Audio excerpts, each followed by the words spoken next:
Iran की नौसेना revolutionary guard ने चेतावनी दी है कि ईरान तेल टैंकरों या वाणिज्यिक जहाजों पर किसी भी हमले का जवाब क्षेत्र में स्थित अमेरिकी ठिकानों और दुश्मन के जहाजों पर भारी हमले से दिया जाएगा। इस पूरे तनाव की शुरुआत तब और तेज हो गई जब अमेरिकी कार्रवाई की खबरें सामने आई, जिसमें दावा किया गया कि अमेरिका ने कुछ ईरानी टैंकरों की आवाजाही को रोकने या प्रभावित करने की कोशिश की है, क्योंकि वॉशिंगटन का कहना है कि यह जहाज प्रतिबंधों को तोड़ने या ब्लॉकेट से बचने की कोशिश कर रहे थे। जिसके बाद ईरान के रिवॉल्यूशनरी गार्ड ने बेहद सख्त बयान जारी करते हुए साफ कर दिया है कि अगर इस तरह की किसी भी कार्रवाई को दोहराया गया तो अमेरिका सैन्य ठिकानों और समुद्री युद्धपोतों को सीधे निशाना बनाया जाएगा। और इस बयान के बाद क्षेत्र में तनाव तेजी से बढ़ गया है, क्योंकि ईरान ने अपनी मिसाइल और ड्रोन क्षमता को पूरी तरह तैयार स्थिति में रखने का दावा किया है, जबकि अमेरिका ने भी अपने नौसैनिक बेड़े को नए अलर्ट पर रखा हुआ है।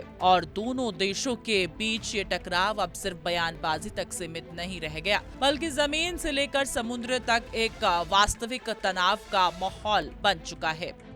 ईरान ने अमेरिका को दी चेतावनी, हमले पर भारी जवाब दिया जाएगा, तेल टैंकर बनेंगे निशाना सीधे।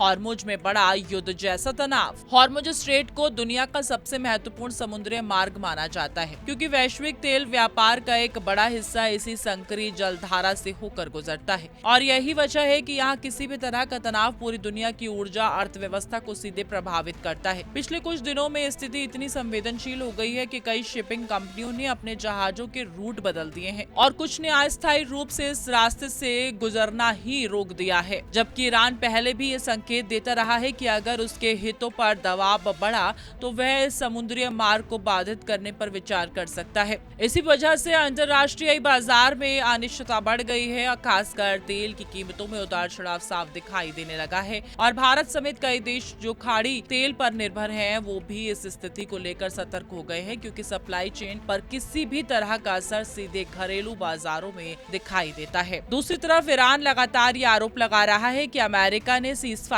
की भावना का उल्लंघन किया है और उसके अनुसार हाल ही में हुए कुछ हमले सीधे तौर पर उसके तेल टैंकरों और समुद्री रास्तों को नुकसान पहुंचाने के उद्देश्य से किए गए थे। जबकि अमेरिका इन आरोपों को खारिज करते हुए ये कह रहा है कि उसकी कार्रवाई केवल सुरक्षा और निगरानी के तहत की गई है, जबकि प्रतिबंधों का पालन सुनिश्चित किया जा सके। इसी बीच खाड़ी क्षेत्र में ड्रोन गतिविधियां और मिसाइल अलर्ट की खबरें भी सामने आई हैं, जिससे स्थिति और अधिक संवेदनशील हो गई है। और कई देशों ने अपने नागरिक जहाजों को अतिरिक्त सावधानी बरतने के निर्देश दिए हैं, जबकि संयुक्त राष्ट्र और कुछ क्षेत्रीय शक्तियां लगातार दोनों पक्षों के बीच तनाव कम करने की कोशिश में लगी हुई हैं। लेकिन जमीन पर हालात अभी भी नाजुक बने हुए हैं।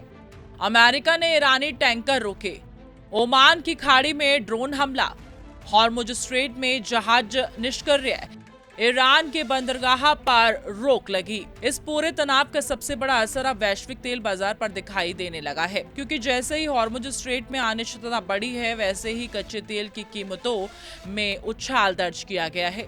और विशेषज्ञों का मानना है कि अगर ये स्थिति लंबे समय तक बनी रही तो सप्लाई चेन गंभीर रूप से प्रभावित हो सकती है, खासकर उन देशों के लिए जो अपनी ऊर्जा जरूरतों के लिए मध्य पूर्व पर निर्भर है।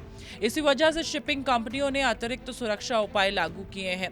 कुछ देशों ने अपने व्यापारिक जहाजों को वैकल्पिक रास्तों से भेजना शुरू कर दिया है, जबकि सोशल मीडिया पर अंतर्राष्ट्रीय मीडिया में भी इस बात की चर्चा तेज हो गई है कि क्या यह तनाव किसी बड़े टकराव में बदल सकता है या फिर कूटनीतिक बातचीत से इसे नियंत्रित किया जा सके। अमेरिका और ईरान के बीच ये टकराव नया नहीं है, लेकिन इस बार स्थिति इसलिए ज्यादा गंभीर मानी जा रही है क्योंकि ये सीधे समुद्री व्यापार और वैश्विक ऊर्जा सप्लाई को प्रभावित कर रहा है। दोनों देशों की तरफ से लगातार सख्त बयान आ रहे हैं, लेकिन साथ ही ये भी साफ दिख रहा है कि कोई भी पक्ष अभी पूरी तरह युद्ध की स्थिति में जाने के लिए तैयार नहीं है। हालांकि तेल टैंकरों पर हमले की खबरों ने माहौल को और गर्म कर दिया है और अंतर्राष्ट्रीय समुदाय लगातार कोशिश कर रहा है कि किसी तरह तनाव को कूटनीतिक बातचीत के जरिए कम किया जाए। लेकिन फिलहाल हालात ऐसे हैं कि हर नई घटना स्थिति को और अधिक अनिश्चित बना रही है और आने वाले कुछ दिन इस सब पूरे विवाद की दिशा तय करने में बेहद अहम साबित हो सकते हैं।